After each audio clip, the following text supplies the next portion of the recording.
Segunda parte del libro Enfócate. Capítulo 2. El trabajo a fondo es escaso. En el 2012, Facebook dio a conocer los planos para sus nuevas oficinas, diseñadas por Frank Gehry.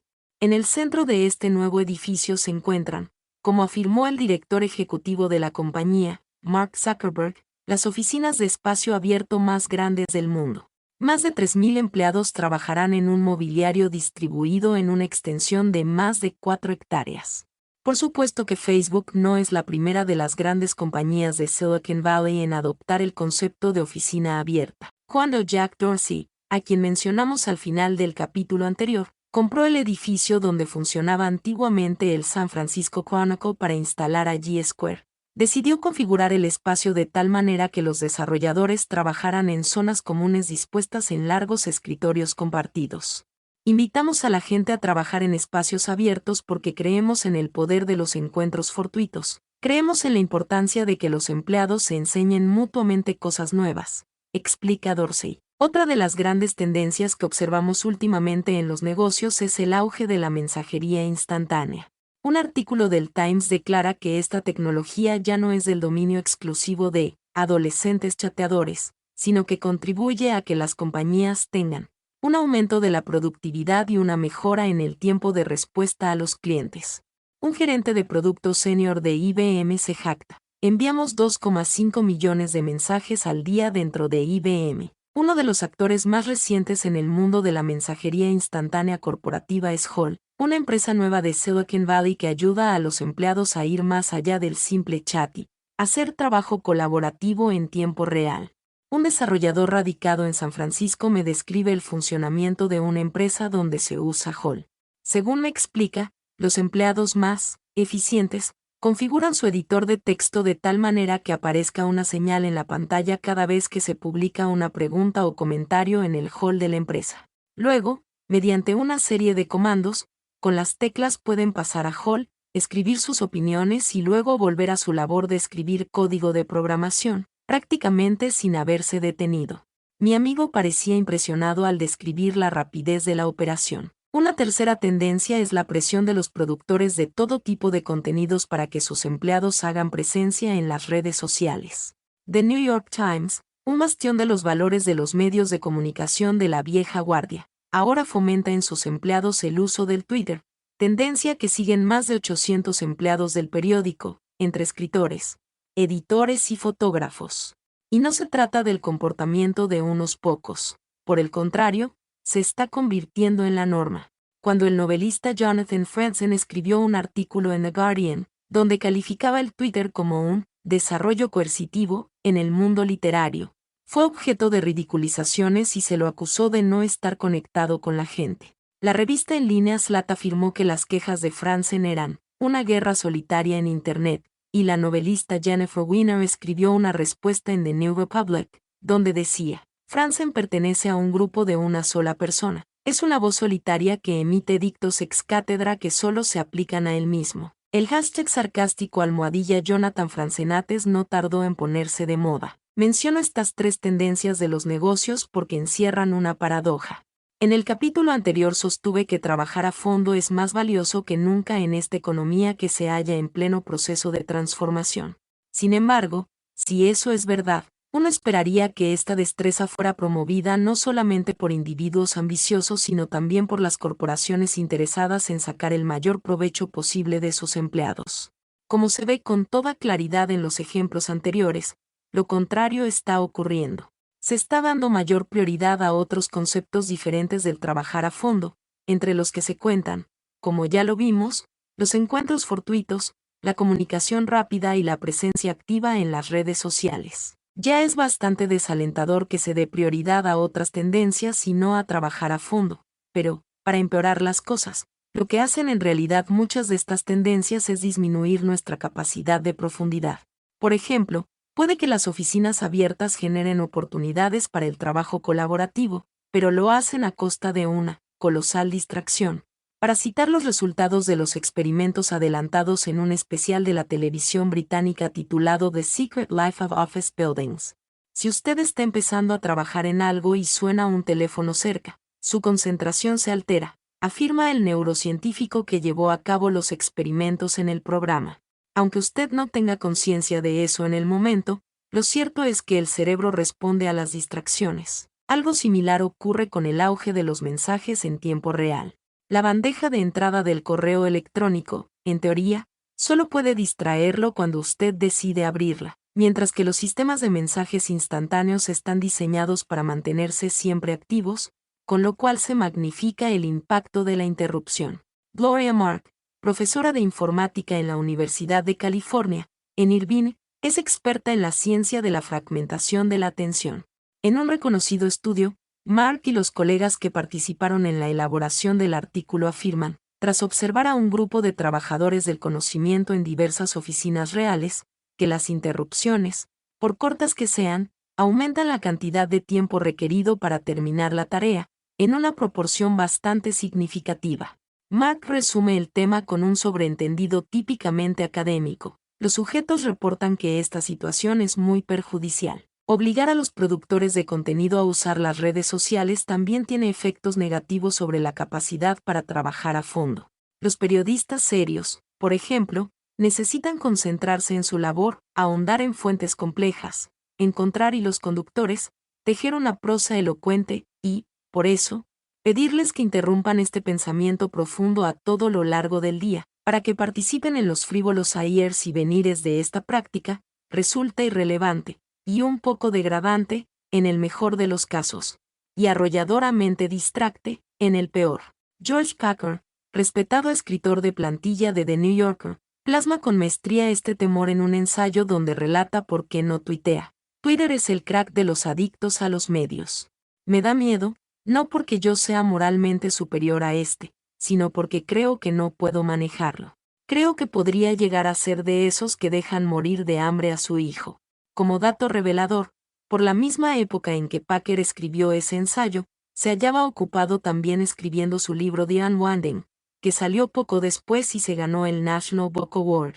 A pesar de que el escritor no usa las redes sociales, o, quizás, gracias a eso. Para resumir, las grandes tendencias en el mundo actual de los negocios disminuyen nuestra capacidad para llevar a cabo un trabajo a fondo, aunque puede decirse que los supuestos beneficios de esas tendencias, un aumento en la cantidad de los encuentros fortuitos, respuestas más rápidas a las necesidades y una mayor exposición, son menores que los beneficios que se derivan de un compromiso con trabajar a fondo, por ejemplo, la capacidad para aprender rápidamente cosas difíciles y producir a un nivel superior. En el presente capítulo me propongo explicar esta paradoja. La escasez del trabajo a profundidad, según Argullo, no se debe a alguna debilidad fundamental del hábito. Cuando examinamos más de cerca las razones por las que acogemos la distracción en nuestros lugares de trabajo, vemos que estas son más arbitrarias de lo que podíamos esperar. Se basan en ideas cerradas, mezcladas con la ambigüedad y la confusión que suelen ir de la mano del trabajo del conocimiento. Mi objetivo es convencerlo a usted de que, aunque la preferencia por la distracción es un auténtico fenómeno en la actualidad, esta se basa en unos fundamentos inestables que se pueden desechar fácilmente una vez decidimos cultivar la ética de trabajar a fondo. El agujero negro de las mediciones. En el verano del 2012, Tom Cochrane, el director de tecnología de Atlantic Media, encendió sus alarmas al constatar la cantidad de tiempo que invertía en los correos electrónicos. Como cualquier amante de la tecnología, Cochrane decidió cuantificar el fenómeno. Tras hacer una medición de su propio comportamiento, concluyó que en una semana recibía en promedio 511 correos y enviaba 284. Esto equivalía a 160 correos diarios en una semana de trabajo de 5 días. Haciendo más cálculos, Cochrane observó que, aunque lograra gastar en promedio solo 30 segundos por mensaje, la cifra seguía siendo alta. 1 hora y media al día dedicada a pasar información de un lado a otro, como si fuera un router humano. Parecía demasiado tiempo dedicado a una actividad que no era un componente fundamental de sus labores. Como relata Cochrane en su blog de la Harvard Business Review, donde escribió acerca del experimento, estas sencillas estadísticas lo llevaron a pensar en el resto de la compañía. ¿Cuánto tiempo gastaban los empleados de Atlantic Media pasando información en lugar de concentrarse en las tareas especializadas para las que habían sido contratados? Dispuesto a obtener la respuesta a esta pregunta, Cochrane reunió estadísticas de toda la compañía sobre los correos electrónicos que se enviaban al día y el promedio de palabras que contenía cada uno. Luego, combinó estos números con el promedio de velocidad de escritura, lectura y salario de los empleados. El resultado: descubrió que la porción de los sueldos que paga Atlantic Media para que sus empleados procesen correos electrónicos es de más de $1 millón al año. Cada mensaje enviado o recibido le costaba a la compañía un promedio de 95 centavos de costos laborales. Ese método de comunicación gratis y desprovisto de fricciones, resumía Cochrane, tenía un costo equivalente al de un pequeño avión ejecutivo Learjet. El experimento de Cochrane arrojó un interesante resultado acerca del costo literal de un comportamiento aparentemente inofensivo. Sin embargo, la verdadera importancia de esta historia radica en el experimento mismo y, en particular, en su complejidad. Al final de cuentas, resulta bastante difícil responder una pregunta tan sencilla como ¿cuál es el impacto de los actuales hábitos relacionados con los correos electrónicos sobre los resultados financieros de la compañía? Cochrane tuvo que adelantar una investigación en toda la empresa y reunir estadísticas a partir de su infraestructura informática. También tuvo que recabar información sobre los salarios y la velocidad de lectura y de escritura, para luego procesar todo mediante un modelo estadístico que arrojó un resultado final. Aún así, el resultado es intercambiable y no permite distinguir cuánto valor se produjo gracias a este uso frecuente y costoso del correo electrónico, para compensar parte de su costo. Este ejemplo puede generalizarse a la mayoría de los comportamientos que potencialmente entorpecen o favorecen trabajar a fondo. Aunque aceptamos en abstracto que la distracción tiene costos y que la profundidad tiene valor, estos impactos, como lo determinó Tom Cochrane, son difíciles de medir. No se trata de un rasgo particular de los hábitos relacionados con la distracción y la profundidad. En términos generales, a medida que el trabajo del conocimiento plantea unas exigencias más complejas a los trabajadores, se vuelve más difícil medir el valor de los esfuerzos de un individuo específico. El economista francés Thomas Piketty se refirió explícitamente a este punto en su estudio acerca del crecimiento extremo de los salarios de los ejecutivos. El supuesto sobre el que se basa su razonamiento es que es objetivamente difícil medir las contribuciones de cada individuo a los resultados de la compañía. Dado que no se cuenta con mediciones de este tipo, se producen situaciones irracionales, tales como los salarios exagerados de los ejecutivos respecto a su productividad marginal. Aunque algunos detalles de la teoría de Piketty son controversiales, se considera, para citar a uno de sus críticos, como incuestionablemente cierto. El supuesto de base según el cual cada vez es más difícil medir las contribuciones de los individuos. Por esta razón, no cabe esperar que se detecten fácilmente los impactos sobre los resultados financieros de esos comportamientos perjudiciales para la profundidad. Como descubrió Tom Cochrane, esas mediciones se ubican en una región opaca resistente a cualquier cálculo.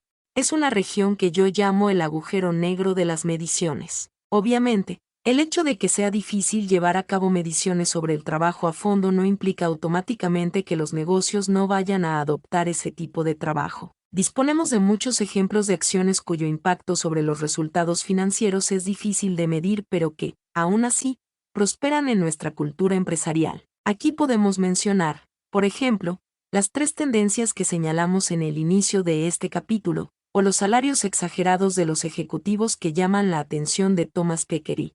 Sin embargo, dada la ausencia de mediciones claras que los sustenten, cualquier comportamiento en el ámbito de los negocios está a merced de fuerzas inestables y caprichos cambiantes, y, en medio de esta confusión, al trabajo a fondo no le ha ido muy bien. La realidad de este agujero negro de las mediciones es el trasfondo de los argumentos que veremos a continuación en este capítulo.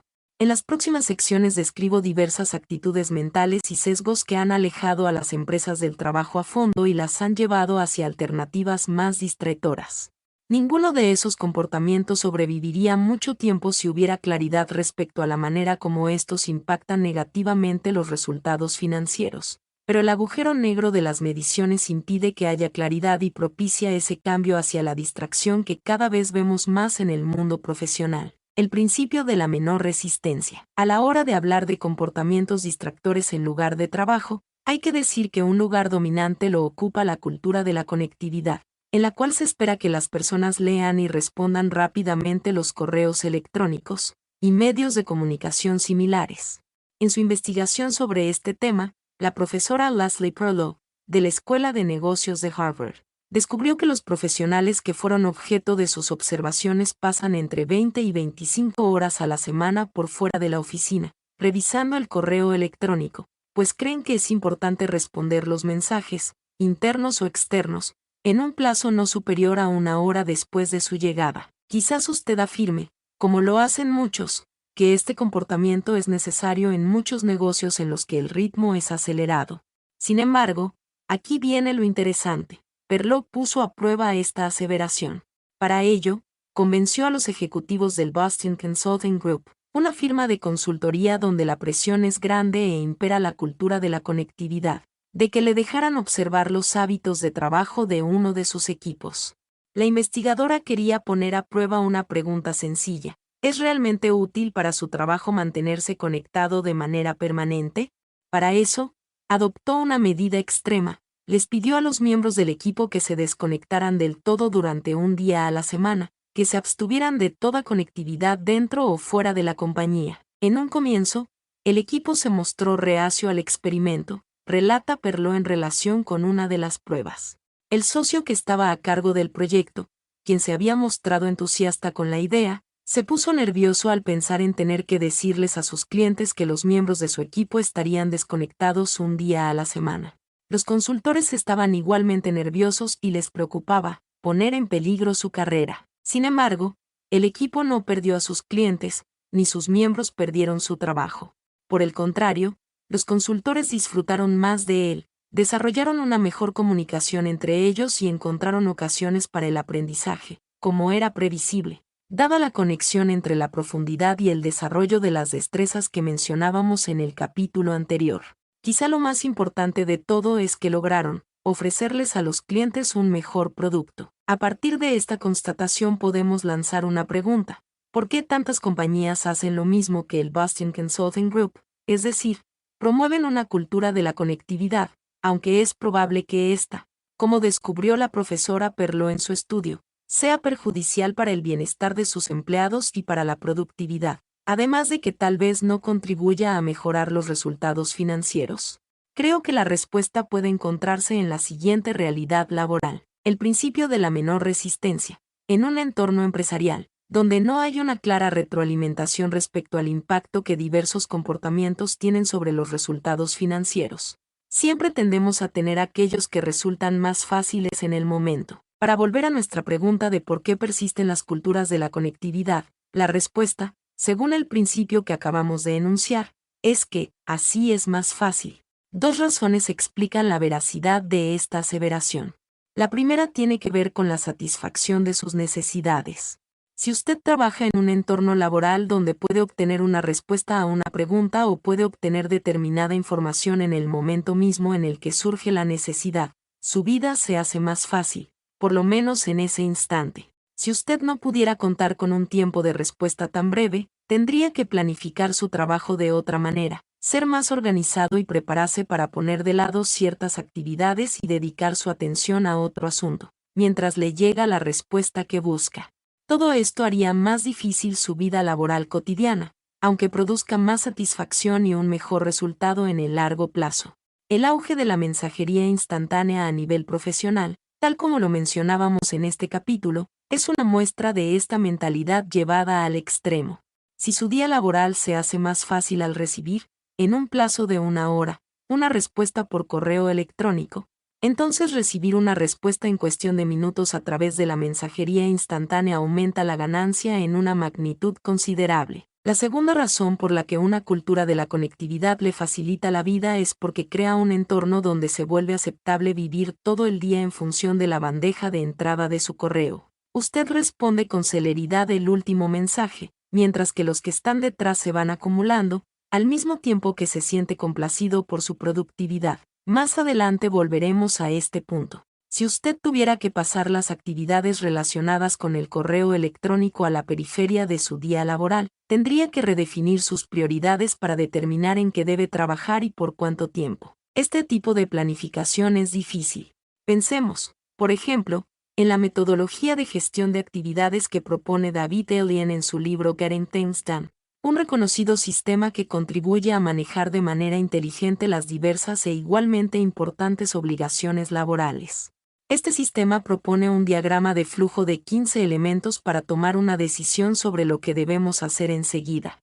Por supuesto que lo más fácil es simplemente contestar a la última cadena de correos electrónicos que hemos recibido. Hago particular referencia a la conectividad permanente como estudio de caso en la presente discusión. Pero este es solo uno de los ejemplos de comportamiento en el ámbito empresarial que son contrarios a la profundidad y pueden reducir el valor de los resultados financieros de la compañía, pero que prosperan porque, a falta de mediciones, la mayoría de gente termina haciendo lo que le resulta más fácil. Otro ejemplo es la práctica común de convocar regularmente reuniones para proyectos. Estas reuniones tienden a acumularse y a fragmentar el tiempo de trabajo, al punto de que se vuelve imposible concentrarse de manera sostenida durante el día. ¿Por qué subsisten? Porque es lo más fácil. Para muchas personas, estas reuniones periódicas se convierten en una forma simple, pero burda, de organización personal. En lugar de manejar su tiempo y sus obligaciones de manera autónoma, la persona emprende las acciones relacionadas con determinado proyecto cada vez que se aproxima la reunión semanal. Por lo general, lo que presenta es un simulacro de progreso. También existe la práctica molesta y muy común de reenviar un correo a uno o más colegas, titulado con la pregunta abierta, ideas al respecto. Al remitente le toma unos cuantos segundos escribir este correo, pero se requieren muchos minutos, incluso, en algunos casos varias horas, y mucha concentración para producir una respuesta coherente. Si el remitente se tomara la molestia de elaborar más el mensaje, se reduciría en una fracción significativa el tiempo que gastan todos los participantes.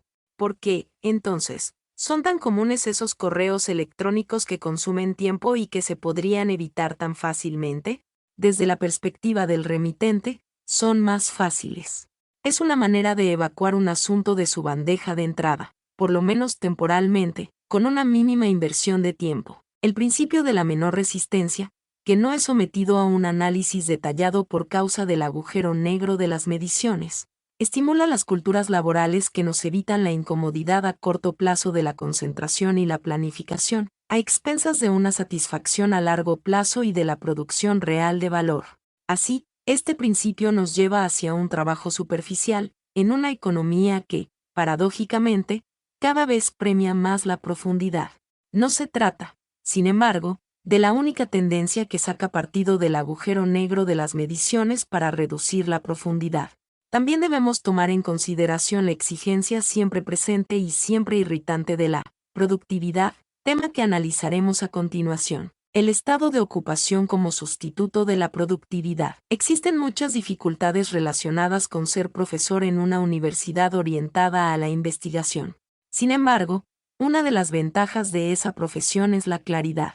Para saber si usted lo está haciendo bien o mal como investigador académico, basta responder a la pregunta: ¿está publicando artículos importantes? La respuesta a esta pregunta se puede cuantificar con un simple número, como el índice H. Una fórmula, cuyo nombre proviene de su creador, Jorge Hirsch. La fórmula mide el impacto del investigador en su respectivo campo a través de la cantidad de publicaciones y las veces que éstas han sido citadas. En la ciencia informática, por ejemplo, un índice H por encima de 40 es difícil de alcanzar y, una vez se llega a él, se considera que el profesor tiene un muy buen nivel de carrera a largo plazo. Por otra parte, si su índice H solo tiene un dígito, lo más probable es que usted se vea en apuros cuando la universidad considere su caso en relación con la permanencia. El Google Scholar, una herramienta que los académicos usan con frecuencia para encontrar artículos investigativos, calcula automáticamente su índice H, de tal manera que usted puede determinar, varias veces en una semana, cuál es su situación. Por si le interesa saberlo, en el momento de escribir este capítulo, mi índice era de 21. Esta claridad simplifica las decisiones acerca de los hábitos que el profesor debe adoptar o abandonar. Veamos la explicación que el fallecido ganador del premio Nobel, el físico Beecher Feynman, dio durante una entrevista sobre una de sus estrategias de productividad menos ortodoxas. Para hacer un trabajo de gran calidad en física, es necesario disponer de enormes cantidades de tiempo. Se necesita mucha concentración. Por eso inventé un mito acerca de mí mismo, que soy irresponsable. Soy activamente irresponsable. A todo el mundo le digo que no hago nada. Si alguien me pide que participe en un comité de admisiones, yo le digo que no, y agrego, es que soy irresponsable. Feliman evitaba los trabajos administrativos a toda costa, pues sabía que estos reducirían su capacidad para hacer lo que más le interesaba de su vida profesional, hacer un trabajo de gran calidad en física. Podemos suponer que Feliman era malo para responder correos electrónicos y quizás se habría cambiado de universidad si alguien lo hubiera puesto a trabajar en una oficina abierta y le exigiera ser activo en Twitter.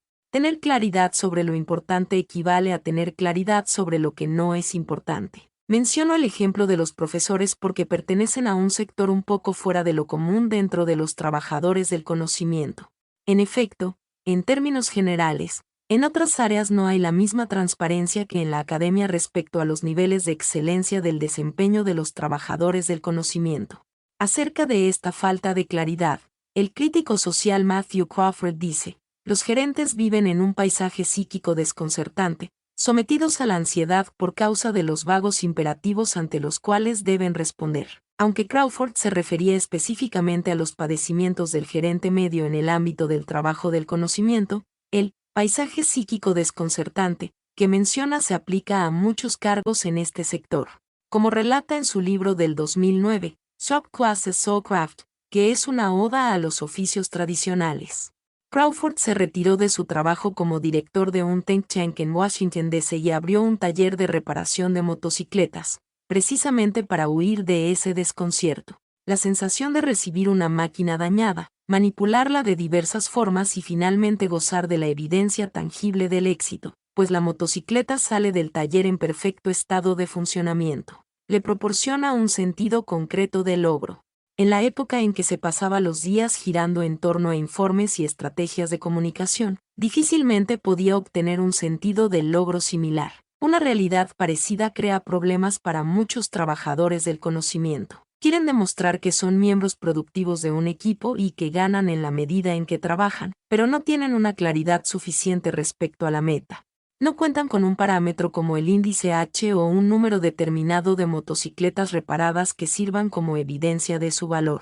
Para superar esta carencia, muchos están volviendo sus ojos a una época en que la productividad era más universalmente observable, la era industrial. Para comprender esta afirmación, recordemos que tras el surgimiento de las cadenas de montaje apareció el movimiento de la eficiencia, fundado por Frederick Taylor, famoso por monitorear, cronómetro en mano, la eficiencia de los movimientos de los trabajadores, con el fin de encontrar maneras de aumentar la velocidad de sus labores.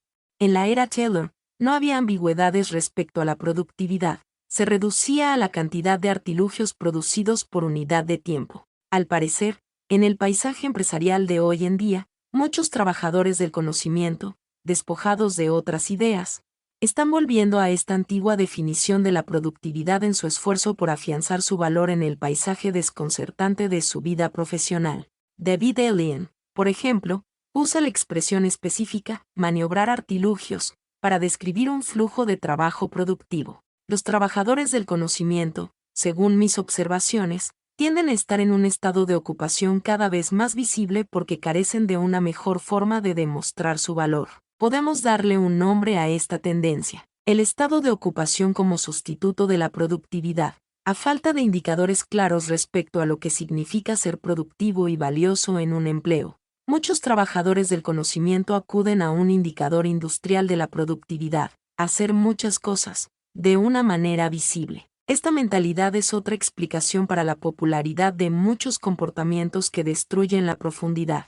Si usted envía y responde correos electrónicos a todas horas, si programa reuniones y asiste a ellas constantemente, si envía sus contribuciones en sistemas de mensajería instantánea como Hall pocos segundos después de que alguien plantea una nueva pregunta, o si se pasea por todo el espacio de la oficina abierta lanzando ideas a todas las personas con las que se encuentra, esos comportamientos darán la apariencia pública de que usted está ocupado.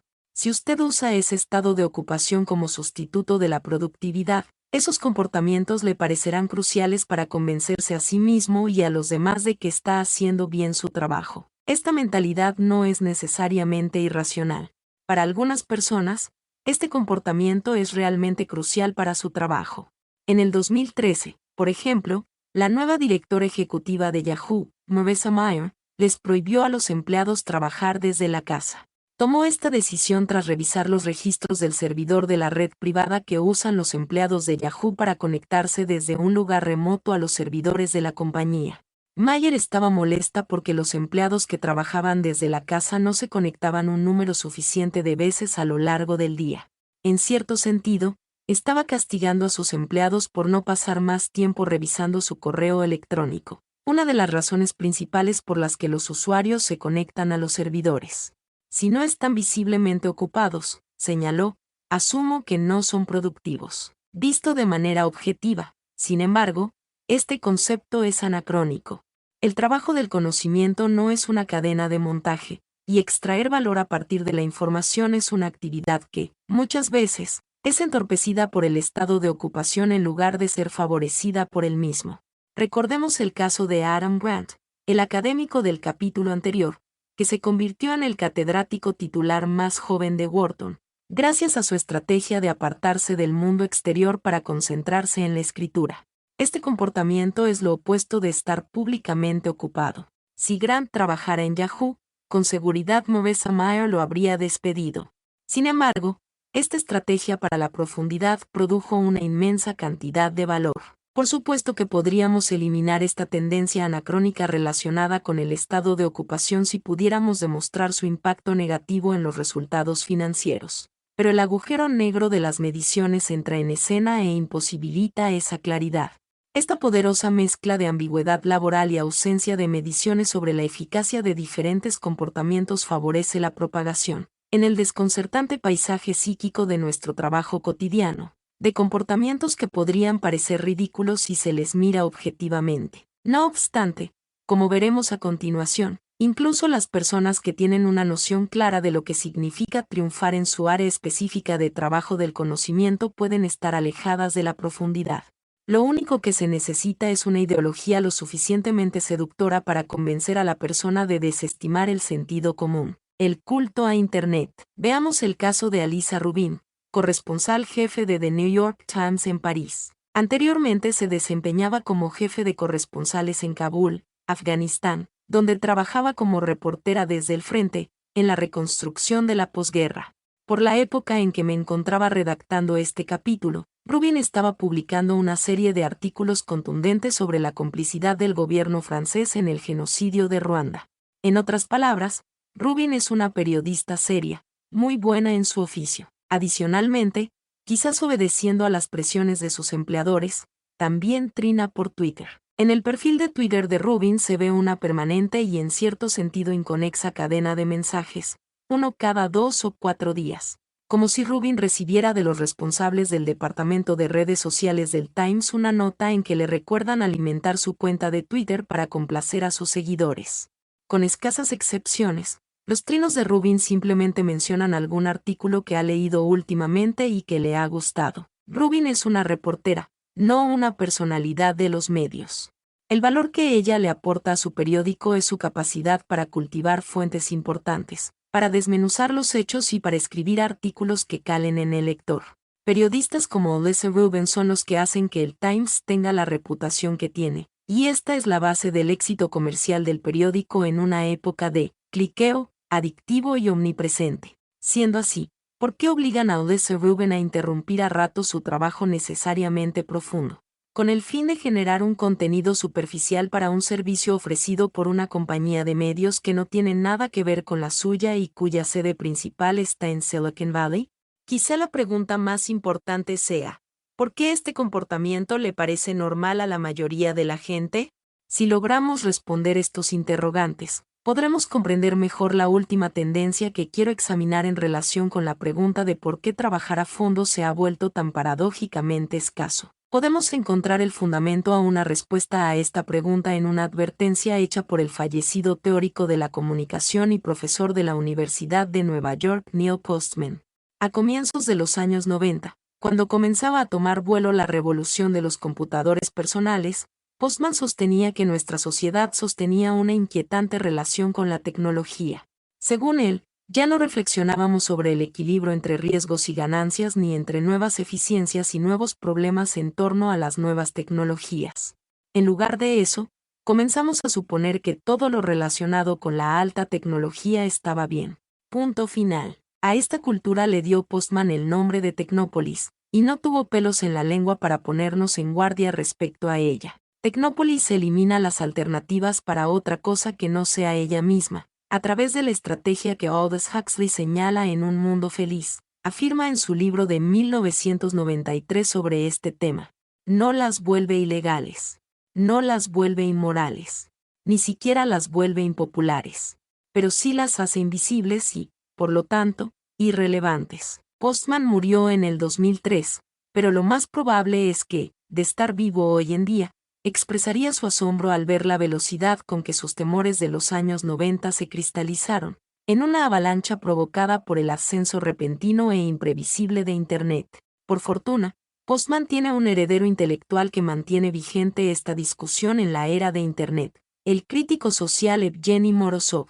En un libro del 2013, titulado To Save Everything, Click Here, Morozov se propone descorrer el velo que cubre nuestra obsesión tecnopólica con la Internet. Él lo escribe así, entre comillas, para poner énfasis en su función como ideología, y dice, esta propensión a considerar la Internet como una fuente de sabiduría y de asesoría en materia de políticas es lo que la transforma y la lleva a dejar de ser un simple conjunto de cables sin interés para convertirse en una seductora y fascinante ideología, quizá la uberideología contemporánea. Según la crítica de Morozov, hemos convertido la Internet en sinónimo del futuro revolucionario de los negocios y el gobierno. Hacer que su empresa esté a tono con la Internet equivale a ir con los tiempos e ignorar estas tendencias es como seguir produciendo herraduras en la era del automóvil. Ya no vemos las herramientas de Internet como productos lanzados por compañías que buscan el lucro, financiadas por inversionistas que esperan obtener ganancias y administradas por jóvenes de veintitantos años que muchas veces improvisan. Por el contrario, nos precipitamos a poner en un pedestal esos adminículos digitales como estandartes del progreso y precursores de un nuevo mundo, me atrevo a decir, feliz. Este internetcentrismo, para usar otro de los términos de Morozov, es la cara visible de la tecnópolis de hoy en día. Es importante que reconozcamos esta realidad, porque explica la pregunta con la que abrimos esta sección. The New York Times tiene un departamento de redes sociales y presiona a sus periodistas, como a Lisa Rubin, para que adopten un comportamiento distracte, porque en la tecnópolis y en la era centrada en Internet estas cosas no se discuten. La alternativa, o sea, no hacer de Internet el centro de todo es, como diría Postman, invisible y, por lo tanto, irrelevante. Esta invisibilidad explica el alboroto que mencionaba más atrás, a propósito de las declaraciones de Jonathan Franzen respecto a que los novelistas no deberían trinar por Twitter. La gente se encolerizó no porque sea versada en estrategias de mercadeo editorial y esté en desacuerdo con la conclusión de Franzen, sino porque le sorprendió que una persona seria hubiera sugerido la irrelevancia de las redes sociales. En una tecnópolis centrada en Internet, una afirmación de este cariz es el equivalente de quemar una bandera, es decir, una profanación y no un debate. Quizás el alcance prácticamente universal de esta mentalidad quede bien retratado en una experiencia que tuve hace poco en mi trayecto hacia el campus de Georgetown, donde trabajo. Estaba esperando que cambiara el semáforo para cruzar Connecticut Avenue y tenía delante de mí un camión de una compañía de transporte de alimentos refrigerados. Este tipo de transporte es un negocio complejo y competitivo que requiere destrezas tanto para manejar los sindicatos como para programar las rutas. Es la última industria a la antigua usanza y, en muchos sentidos, lo opuesto a las nuevas compañías de tecnologías orientadas al consumidor, que reciben tanta atención en la actualidad. Lo que más me llamó la atención mientras esperaba detrás de ese camión, sin embargo, no fue la complejidad ni la envergadura de esa compañía, sino una publicidad gráfica que habían pegado en el vehículo, cuyo costo quizá fue muy alto, y en el de toda la flota de camiones de la compañía, que decía, danos me gusta por Facebook. El trabajar a fondo se encuentra en gran desventaja en la tecnópolis, porque se basa en valores como la calidad, la destreza y la pericia, que son a todas luces anticuados y no tecnológicos. Peor aún, Para fomentar el trabajo a fondo muchas veces se requiere rechazar muchas de esas cosas que son nuevas y de alta tecnología. Trabajar a fondo queda relegado frente a comportamientos más distractores de alta tecnología, tales como el uso profesional de las redes sociales, no porque el primero sea empíricamente inferior a este último. De hecho, si tuviéramos mediciones sólidas que dieran cuenta del impacto de estos comportamientos en los resultados financieros de la empresa, es muy probable que nuestra tecnópolis se desmoronara. Sin embargo, el agujero negro de las mediciones impide que tengamos esta claridad y nos lleva, por el contrario, a erigir todo aquello que esté relacionado con Internet en una uberideología, como temía Morozov. En dicha cultura, no es de sorprender que trabajar a fondo luche por competir contra el dulce sonsonete de los trinos, los me gusta, las fotos etiquetadas, los muros, las entradas de blog y los demás comportamientos que nos han enseñado a considerar como necesarios, por la sencilla razón de que existen. Malo para los negocios, bueno para usted. Trabajar a fondo debe ser una prioridad en el clima empresarial de hoy en día. He resumido algunas de las explicaciones que aclaran esta paradoja. Entre ellas encontramos las siguientes realidades. Trabajar a fondo es difícil y el trabajo superficial es fácil, dada la ausencia de metas claras para su trabajo. La apariencia de estar visiblemente ocupado que se da en el trabajo superficial se vuelve aceptable. Nuestra cultura ha adoptado la creencia de que cualquier comportamiento relacionado con la Internet es bueno, independientemente del impacto que tenga sobre nuestra capacidad para producir cosas valiosas. Todas estas tendencias se han afianzado gracias a la dificultad de hacer una medición directa del valor de la profundidad o del costo que acarrea ignorarla. Si usted cree en el valor de la profundidad, esta realidad anuncia malas noticias para los negocios en general. Estos se verán abocados a perder la posibilidad de obtener grandes ganancias en su producción de valor. Sin embargo, para usted como individuo, hay buenas noticias en el panorama. La miopía de sus colegas y de sus empleadores le permitirá obtener grandes ventajas personales. Suponiendo que se mantengan las tendencias que hemos señalado, la profundidad se hará cada vez más escasa y, por lo tanto, cada vez más valiosa. Ya establecimos que no hay nada intrínsecamente defectuoso en trabajar a fondo y que no hay nada fundamentalmente necesario en los comportamientos distractores que desplazan al trabajo a profundidad. Con este punto de partida, usted puede continuar avanzando confiadamente hacia la meta final de este libro, desarrollar sistemáticamente sus capacidades personales para asumir la profundidad, de esta forma, obtener grandes beneficios. Capítulo 3. Trabajar a fondo tiene sentido. R.A.C. Ferrer se dedica a la herrería. Es especialista en prácticas antiguas y medievales de metalurgia, a las que se ha consagrado meticulosamente en su taller, Door County Forge Works. Hago todo mi trabajo a mano y uso herramientas que multiplican mi fuerza, sin limitar mi creatividad o mi interacción con el material, explica. Este es el fundamento intelectual de su arte. Un resultado que me puede tomar 100 golpes a mano, se puede alcanzar de un solo golpe con una máquina estampadora. Esta es la antítesis de lo que yo me propongo y, por eso, en todas mis obras se ve la evidencia del uso de ambas manos. Gracias a un documental del 2012, transmitido por el Public Broadcasting System, PBS, nos pudimos adentrar en el mundo de Ferre. Trabaja en el espacio de lo que en otro tiempo fuera un granero, en una granja de Wisconsin, no muy lejos de la hermosa Sturgeon Bay, en el lago Michigan. Ferre muchas veces deja la puerta del granero abierta. Sospecho que para ventilar el espacio y evacuar el calor producido por la fragua su labor tiene como telón de fondo los campos agrícolas que se extienden hacia el horizonte. El escenario es idílico aunque el trabajo puede parecer, a primera vista, tosco. En el documental, vemos a Ferre tratando de recrear una espada de la era vikinga. Usa una técnica de 1500 años de antigüedad para fundir acero de crisol, una forma inhabitualmente pura, para la época, del metal.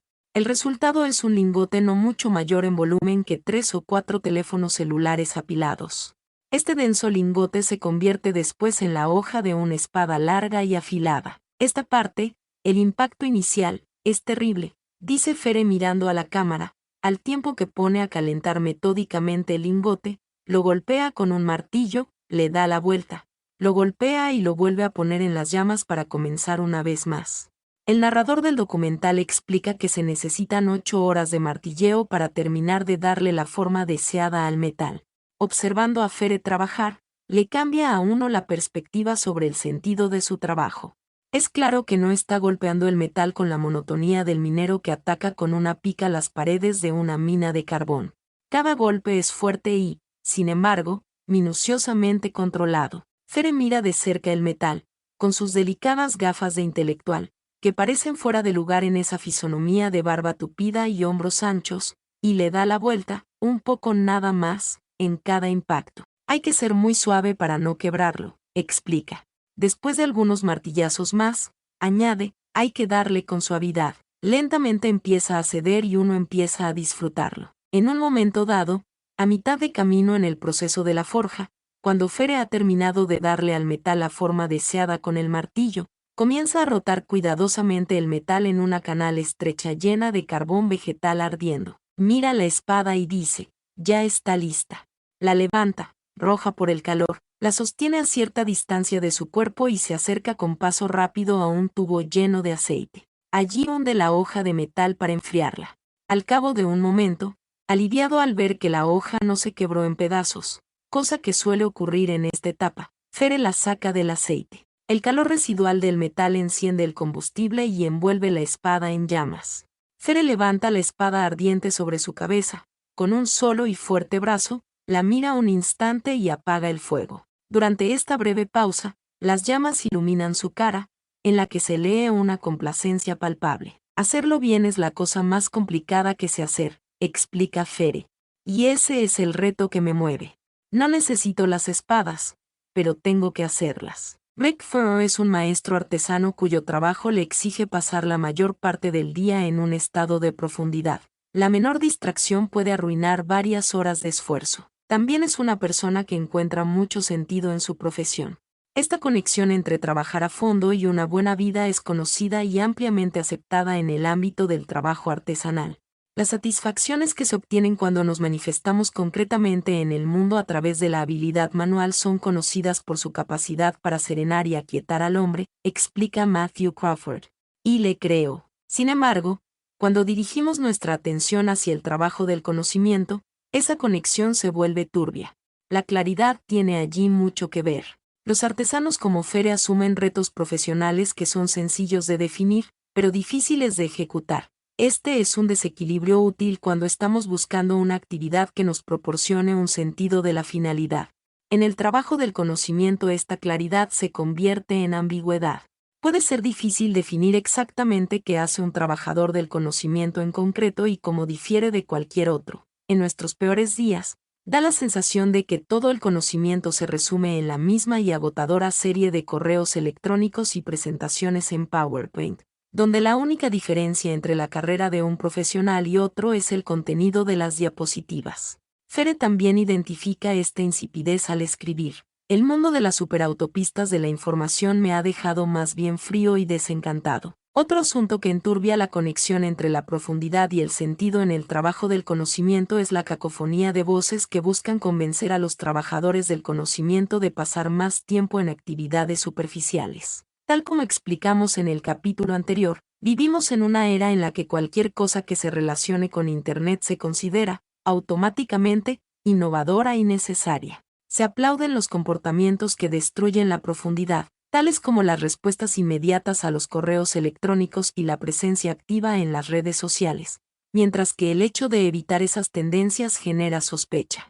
Tal vez nadie vea con malos ojos que Rick Furrow se abstenga de usar Facebook, pero si un trabajador del conocimiento toma la misma decisión, lo etiquetan como una persona excéntrica. Lo sé por experiencia propia. El hecho de que la conexión entre la profundidad y el sentido sea menos clara en el ámbito del trabajo del conocimiento no significa que sea inexistente. La meta del presente capítulo es convencer al lector de que trabajar a fondo puede generar una satisfacción en una economía de la información, similar a la que produce en una economía de oficios tradicionales. En las secciones que siguen presentaré 3 argumentos en apoyo a esta afirmación. A grandes rasgos, siguen una trayectoria que va desde lo conceptualmente estrecho a lo conceptualmente ancho. Comienzo con una perspectiva neurológica, paso al terreno psicológico y termino en lo filosófico. Me propongo demostrar que, sea cual sea el ángulo desde donde decidamos abordar el tema de la profundidad y el trabajo del conocimiento, Es evidente que preferir la profundidad sobre la superficialidad nos permite sacar partido de las mismas sendas productoras de sentido que motivan a artesanos como Beck Furrer.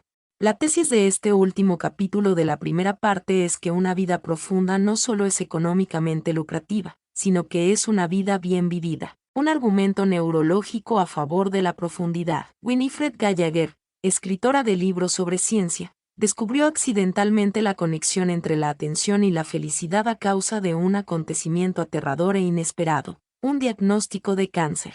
No era solo cáncer, aclara, sino una forma muy agresiva y relativamente avanzada de la enfermedad. Como recuerda Gallagher en Rapt, un libro publicado en el 2009, al salir del hospital después de recibir el diagnóstico tuvo una repentina y fuerte intuición. Esta enfermedad quiere monopolizar mi atención, pero yo, en la medida de lo posible, voy a concentrarme en mi vida.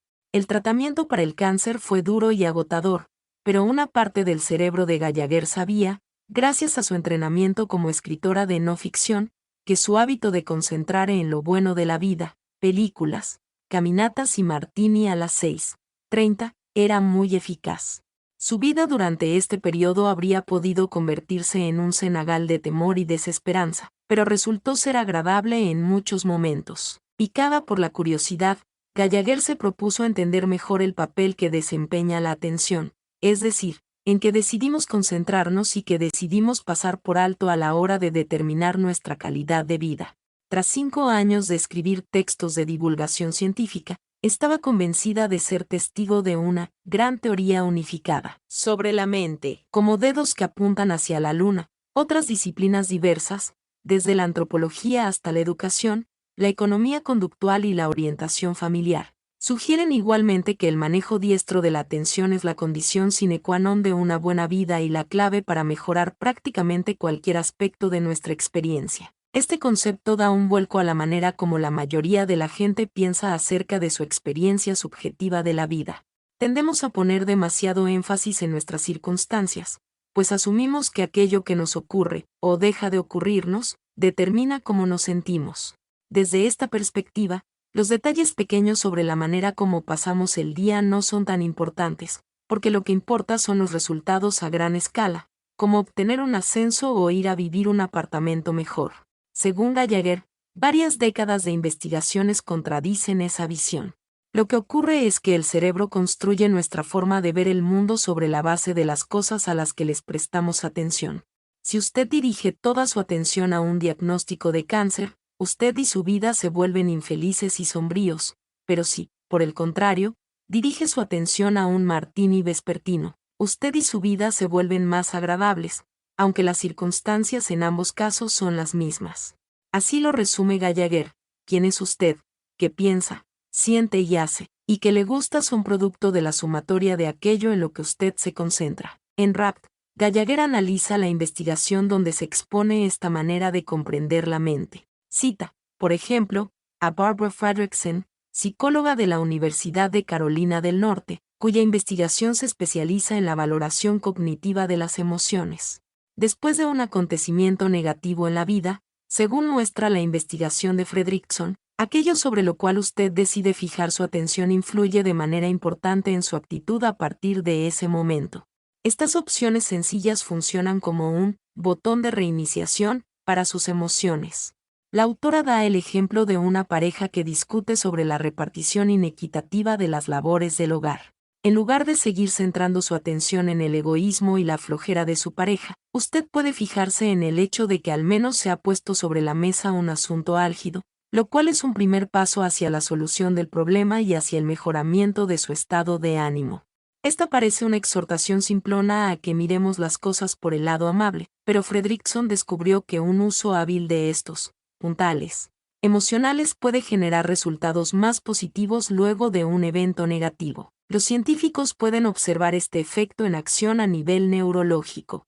Laura Carstensen, psicóloga de Stanford, para nombrar tan solo un caso, se valió de un escáner de resonancia magnética funcional para estudiar el comportamiento del cerebro de sujetos a los cuales se les presentaban imágenes positivas y negativas. La investigadora descubrió que, en el caso de la gente joven, la amígdala, un centro de las emociones, mostraba gran actividad con ambos tipos de imagen. Al analizar a los sujetos de la tercera edad, la amígdala se activaba solamente en el caso de las imágenes positivas. La hipótesis de Carstensen es que los adultos mayores habían entrenado la corteza prefrontal para inhibir la amígdala ante los estímulos negativos. Estas personas mayores no eran más felices porque sus circunstancias fueran mejores que las de los sujetos jóvenes, sino porque habían programado su cerebro para ignorar lo negativo y saborear lo positivo. Gracias a un manejo diestro de la atención, mejoraron su mundo sin cambiar nada en concreto de él. Ahora podemos tomar distancia y usar la gran teoría unificada de Gallagher para comprender mejor el papel que tiene trabajar a fondo en el empeño de cultivar una buena vida. Esta teoría nos dice que nuestro mundo personal es producto de aquello a lo que prestamos atención. Desde esa perspectiva, pensemos por un momento en el tipo de mundo mental que se construye cuando le dedicamos el tiempo suficiente a ciertas tareas profundas. En el trabajo profundo hay un sentido inherente de la seriedad y la importancia. Ya sea que usted se llame Beck Furrer y se dedique a forjar espadas o que trabaje como programador de computadores y esté dedicado a optimizar un algoritmo. La teoría de Gallagher predice que, si usted pasa el tiempo suficiente en este estado, su mente percibirá que su mundo es rico en sentido y en importancia. No obstante, se obtiene un beneficio oculto pero igualmente importante al cultivar una atención profunda en el trabajo. Esta concentración acapara nuestro sistema de la atención y le impide a ésta tomar nota de las cosas más pequeñas y desagradables que de manera persistente e inevitable pueblan nuestra vida. El psicólogo Mieli Csikszentmihalyi, a quien retomaremos en la siguiente sección, explícitamente identifica esta ventaja al hablar de cultivar una concentración tan intensa que no queda espacio para pensar en nada irrelevante ni para preocuparse por otros problemas. Esta situación es particularmente pronunciada en el trabajo del conocimiento, donde la omnipresencia de la conectividad genera un apetitoso buffet de distracciones, buena parte del cual, si se le da el suficiente vuelo, le robará sentido e importancia al mundo construido por su mente. Para darles un sustento concreto a estas afirmaciones, usaré mi propia experiencia como estudio de caso. Veamos, por ejemplo, los 5 últimos correos electrónicos que envié antes de comenzar a escribir el primer borrador de este capítulo. Escribo primero el título del correo y, enseguida, un resumen del contenido. Urgente Cal Newport, confirmación de registro de marca. Este mensaje era una respuesta a un fraude muy común en el cual una compañía trata de convencer a los dueños de sitios web para que registren su dominio en China. Me tenía muy molesto que me inundaran de correo basura, así es que perdí la paciencia y les respondí, en un ejercicio fútil, por supuesto, diciéndoles que su fraude sería más convincente si escribieran sin errores la palabra website en sus correos. SR. Este mensaje era una conversación con un miembro de mi familia sobre un artículo que leyó en The Wall Street Journal. Nota importante. Este correo era parte de una conversación sobre estrategias de inversión óptimas para la jubilación. FWD Study Hacks.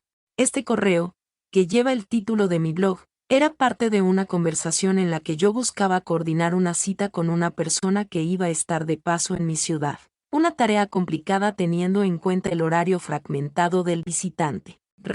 Por simple curiosidad. Este mensaje era parte de una conversación en la cual un colega y yo reaccionábamos a ciertos asuntos espinosos relacionados con las políticas en la oficina. De esas que son frecuentes y están llenas de clichés en los departamentos académicos. Este tipo de correos nos dan una idea de las preocupaciones superficiales que distraen nuestra atención en un entorno laboral del conocimiento. Algunos de los asuntos tratados en estos correos son benignos, como hablar sobre un artículo interesante. Otros son vagamente estresantes, como la conversación sobre las estrategias de ahorro para la jubilación. Un tipo de conversación en la que casi siempre se concluye que usted no está haciendo lo correcto. Otros son frustrantes, como cuando uno trata de fijar una cita cuando las agendas de las personas están bastante copadas.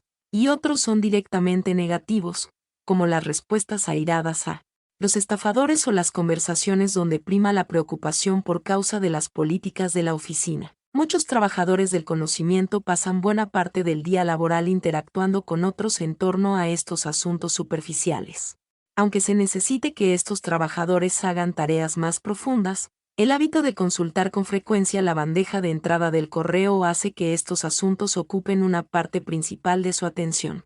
Gallagher nos enseña que esta es una manera insensata de pasar el día, pues la mente entenderá la vida laboral como un espacio dominado por el estrés, la irritación, la frustración y la trivialidad. En otras palabras, el mundo que representa su bandeja de entrada no es un lugar agradable para vivir, incluso si sus colegas son amables y sus interacciones con ellos son siempre positivas y optimistas. Al permitir que su atención se desvíe hacia el paisaje seductor de lo superficial, usted corre el riesgo de caer en otra de las trampas neurológicas identificadas por Gallagher. 5 años de análisis sobre la atención han servido para confirmar ciertas verdades caseras, cuenta Gallagher. Entre ellas encontramos la noción de que una mente ociosa es el taller del diablo. Cuando usted pierde concentración, su mente tiende a fijarse en lo que no marcha bien en su vida y a pasar por alto lo que sí está bien.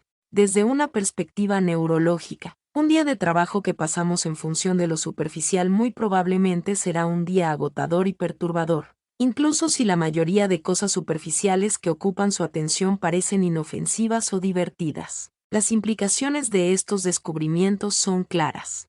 En el trabajo, y muy particularmente en el trabajo del conocimiento, aumentar el tiempo que pasamos en estado de profundidad equivale a sacar partido de la maquinaria compleja del cerebro humano, de tal forma que, por diversas razones neurológicas, se maximiza el sentido y la satisfacción asociados a la vida laboral. Después de llevar a cabo mi duro experimento, con el cáncer, tengo un plan para vivir el resto de mi vida, concluye Gallagher en su libro. Escojo mis metas con cuidado, luego les dedico una total atención. En resumen, viviré una vida de concentración, porque es la mejor que existe. Nos convendría mucho seguir su ejemplo. Un argumento psicológico a favor de la profundidad. Nuestro segundo argumento para explicar por qué la profundidad genera sentido fue formulado por uno de los psicólogos más conocidos del mundo. Y hay que decir que tal vez su apellido sea el que más se escribe con errores en el mundo, Mieli Csikszentmihalyi. A comienzos de los años 80, Csikszentmihalyi, trabajando con Reed Larson, un joven colega de la Universidad de Chicago, inventó una nueva técnica para entender el impacto psicológico de los comportamientos cotidianos. En ese momento era difícil medir de manera precisa el impacto psicológico de diferentes actividades.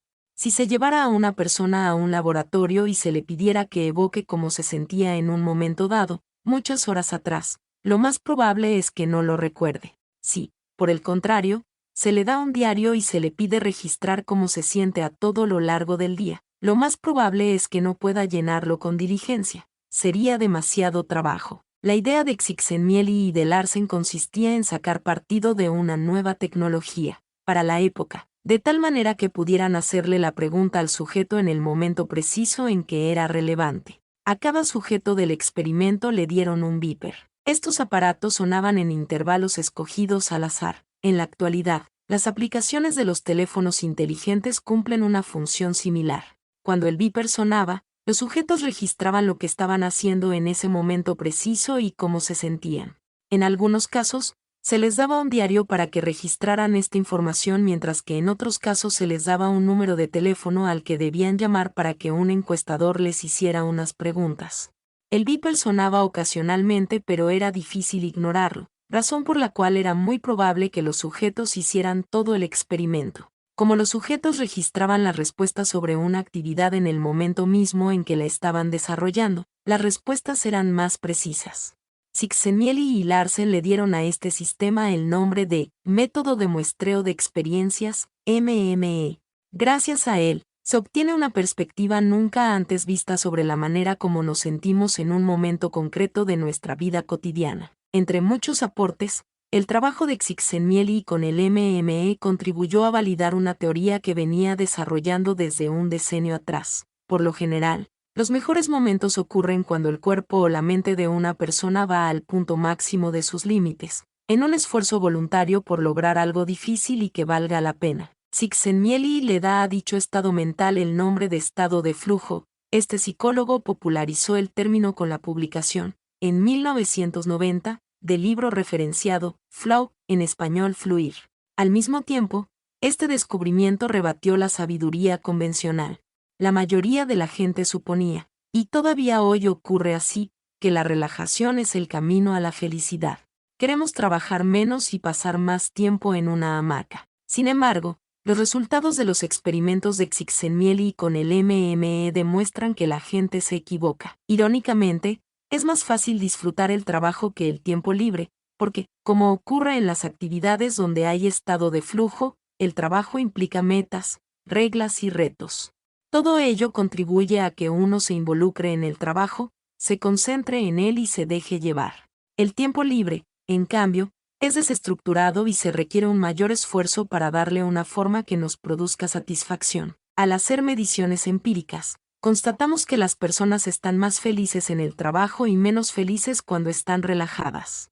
Como lo confirma el MME, cuantas más experiencias de estado de flujo ocurren en una semana dada, mayor es la satisfacción en la vida de un sujeto. Al parecer, los seres humanos se sienten mejor cuando están inmersos en una actividad que representa un desafío. Por supuesto que hay un traslapo entre la teoría del flujo y las ideas de Gallagher que resaltábamos en la sección anterior. Ambas apuntan a la importancia de la profundidad por encima de la superficialidad, pero dan explicaciones diferentes sobre esta importancia. Gallagher afirma que el contenido de aquello en lo cual nos concentramos es crucial.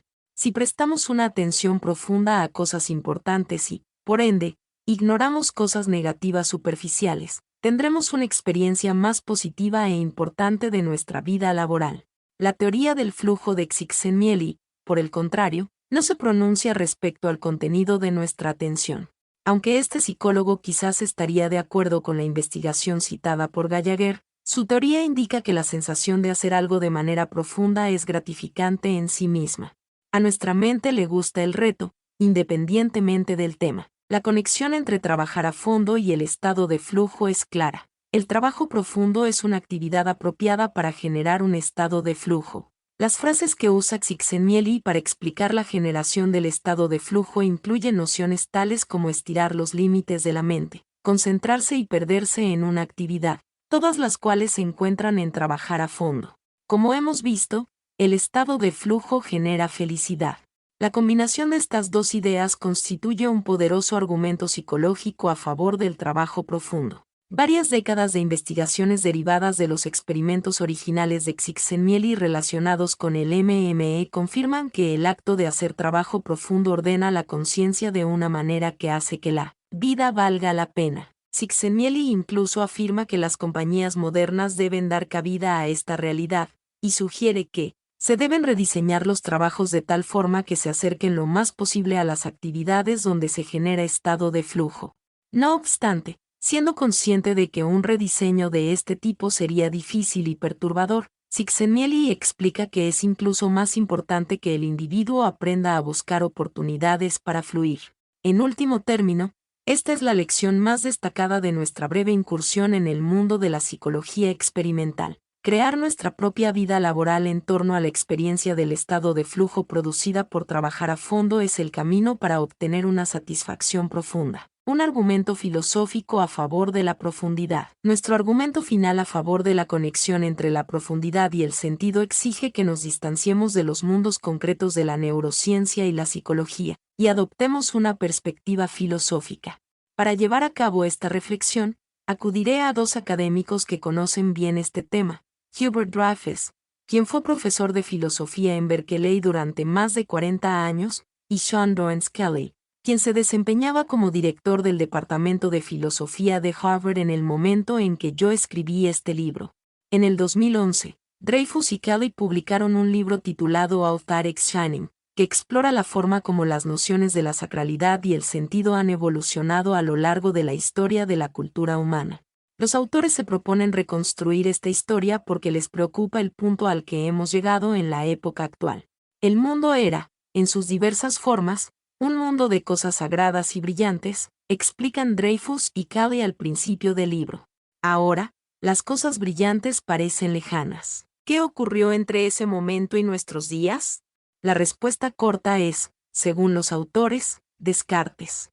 A partir del escepticismo de Descartes surgió la creencia radical de que el individuo que buscaba la certeza era alguien que se adscribía a un dios o un rey del cual emana la verdad. Por supuesto que la ilustración que vino a continuación dio paso al concepto de los derechos humanos y liberó a muchos de la opresión. Sin embargo, como destacan Dreyfus y Kelly, a pesar de todas sus bondades en el ámbito político, En el campo metafísico, esta forma de pensar dejó al mundo desprovisto del orden y la sacralidad esenciales para producir sentido. En el mundo posterior a la Ilustración nos impusimos la tarea de identificar qué tiene sentido y qué carece de él, un ejercicio que puede parecer arbitrario e inducir un nihilismo insidioso.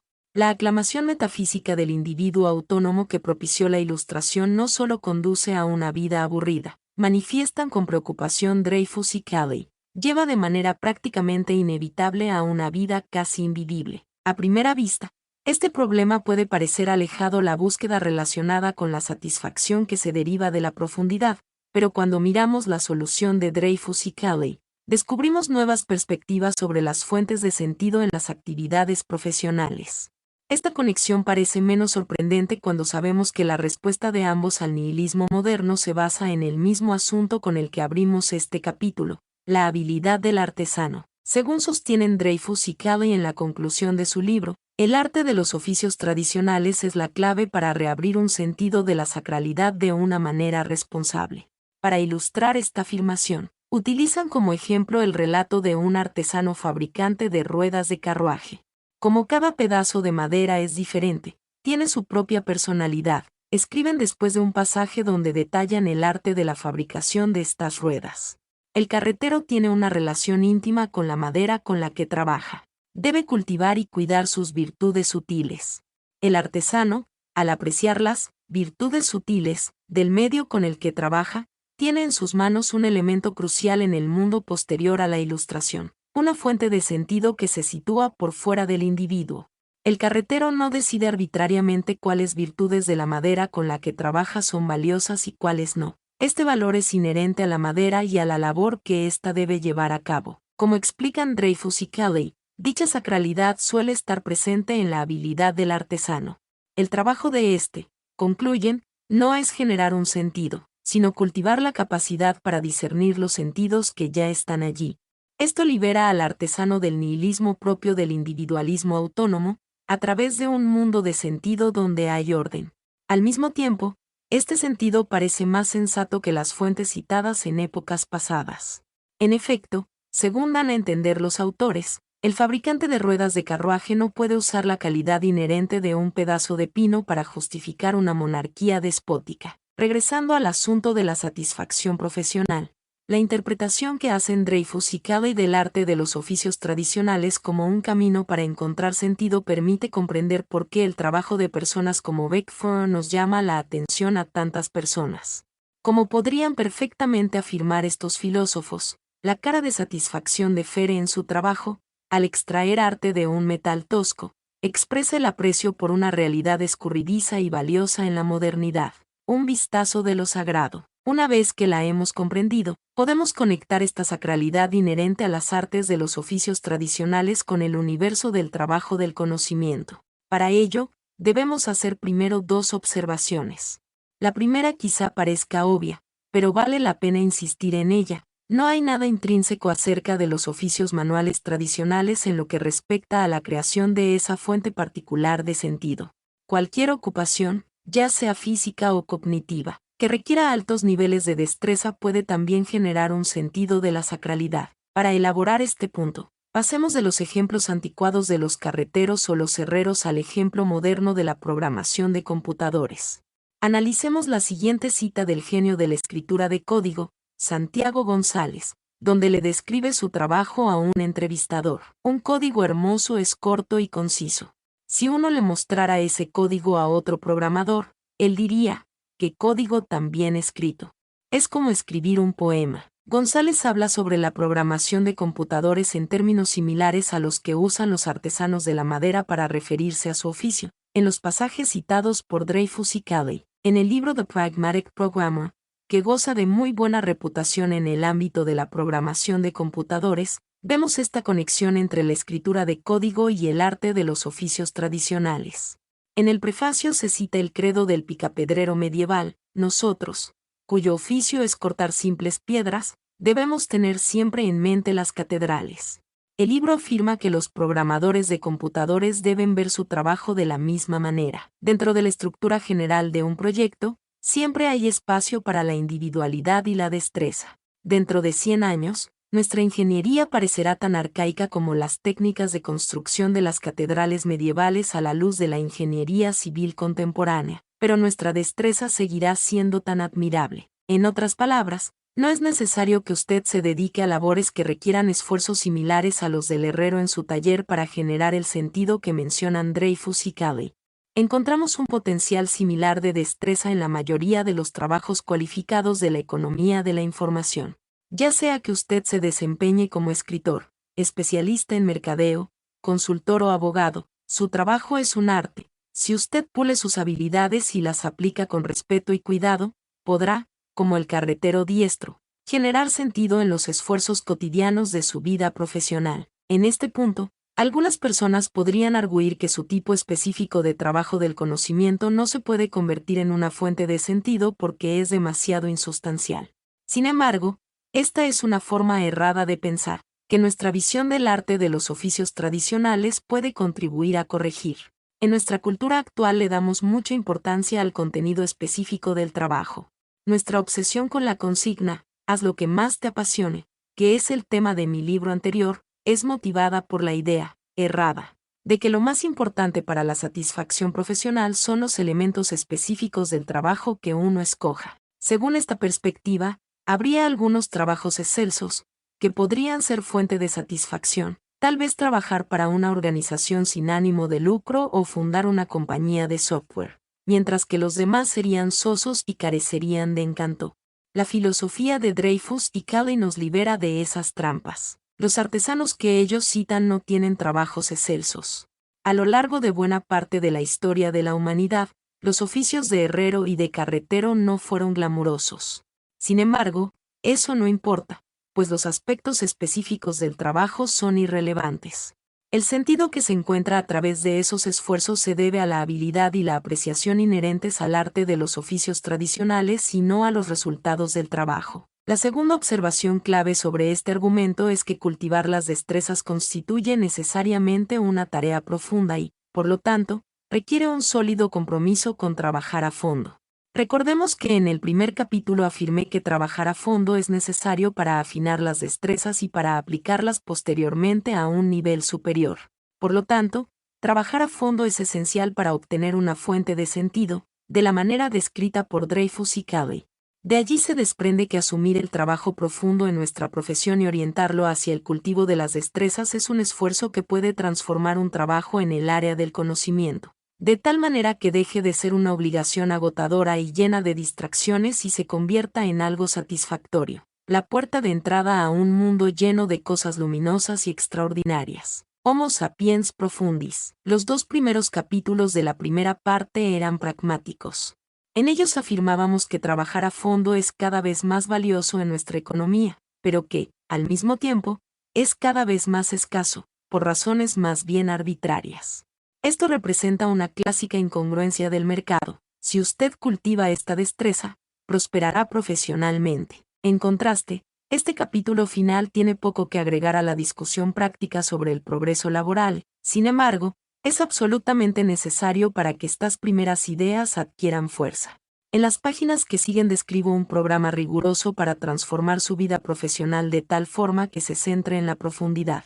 Se trata de una transición difícil, como ocurre con muchos esfuerzos de este tipo. Unos argumentos razonados y pragmáticos pueden motivar al lector solo hasta cierto punto. En último término, la meta que usted se propone debe estar en consonancia con sus intereses más humanos. En ese capítulo sostengo que, para asumir la profundidad, es inevitable dicha consonancia. Ya sea que usted asuma la actividad del trabajo profundo desde la perspectiva de la neurociencia, la psicología o la elevada filosofía, todos estos caminos implican una conexión entre la profundidad y el sentido.